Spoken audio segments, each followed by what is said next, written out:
We're doing our presentation on the various clouds that are in our atmosphere.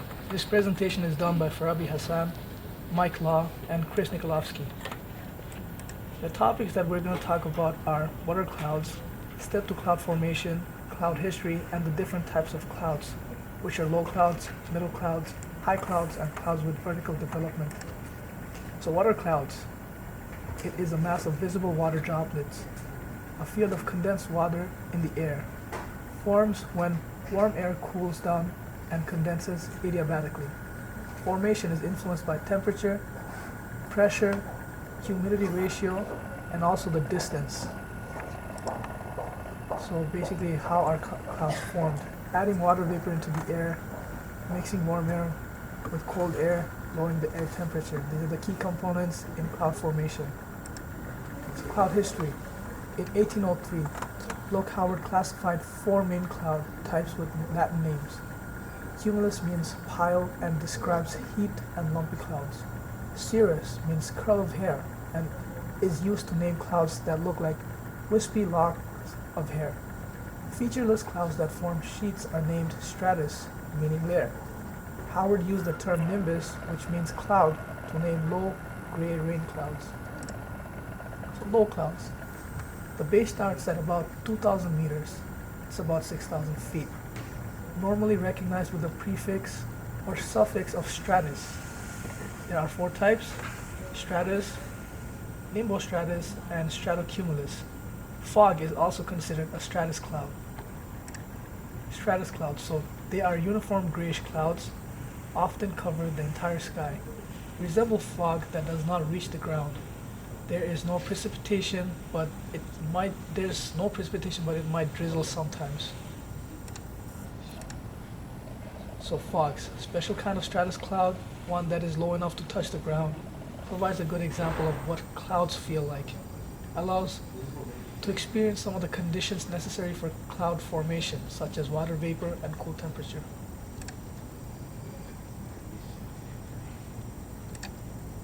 Nimbostratus clouds form a dark gray layer. It's responsible for precipitation. It causes light to moderate precipitation in the form of rain or snow.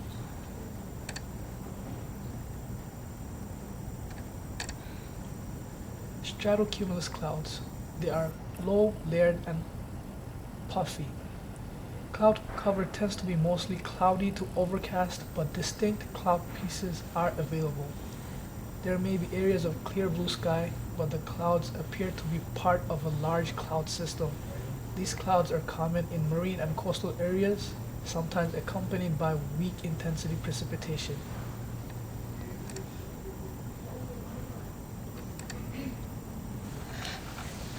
Middle clouds. Cloud bases are between 2,000 and 7,000 meters, which is approximately 6,500 to 23,000 feet. Clouds with the prefix of alto are middle-level clouds. 2 types of middle clouds include altocumulus and altostratus. Altocumulus clouds are white or gray layers or patches of solid cloud. They have a wavy appearance. They appear as rounded masses or rolls. They are composed mostly of small liquid water droplets, which are usually supercooled. If you hold your hand at arm's length, the individual puffs will be about the size of your thumbnail. Altostratus clouds are gray or bluish layer of clouds. They are thin enough for the sun to be dimly visible. They are composed of a mixture of supercooled water droplets and ice crystals, and continuous precipitation often falls from them. High clouds. Their base starts at 6,000 meters, or about 20,000 feet. There are 3 types: cirrus, cirrostratus, and cirrocumulus clouds. They are wispy or transparent in appearance, allowing sunlight to pass through. They are composed of ice crystals. Cirrus clouds are thin, white, feather-like clouds in patches. They are composed entirely of ice crystals, and these ice crystals vary in size. Cirrocumulus clouds are thin sheets of clouds with individual small white puffs appearing as flakes or cotton balls. They are usually composed of ice crystals. They are also composed of highly supercooled water droplets or a mixture of both.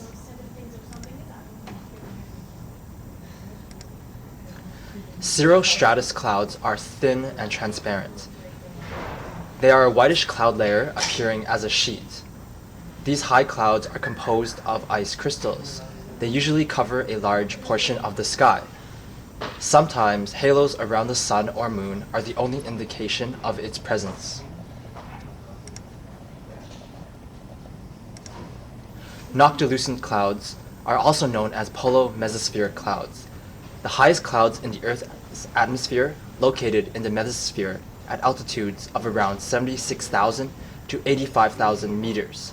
These clouds are too faint to be seen, and it is illuminated by sunlight from below the horizon.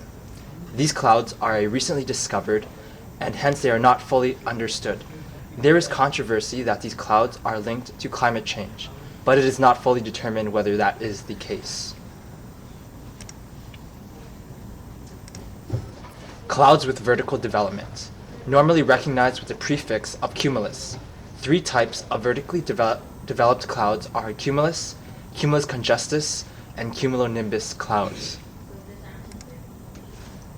Cumulus clouds are puffy individual clouds. They are usually seen in good weather. They are the most common type of cloud and are often described as having a popcorn-like or cotton ball appearance. Cumulus clouds occur in a variety of shapes and sizes, and with a little imagination you can see all sorts of interesting things in these clouds. Cumulus congestus clouds are a convective cloud that shows large vertical extent. They are produced by strong updrafts.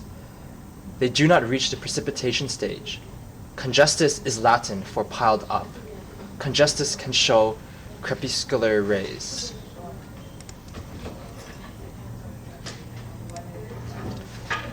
Cumulonimbus clouds are dense and involved in thunderstorms and other intense weather. They create lightning throughout the cloud. Cumulus nimbus clouds form from cumulus clouds. They have the characteristic of an anvil-shaped top. Cumulonimbus clouds are much larger and more vertically developed than cumulus clouds. They are fueled by vigorous convective updrafts.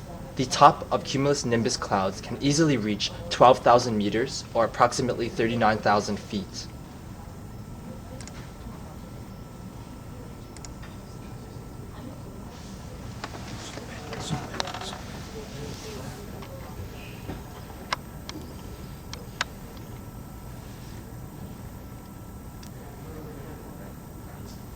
And today we have cumulus stratus clouds. I'm Chris, the camera guy.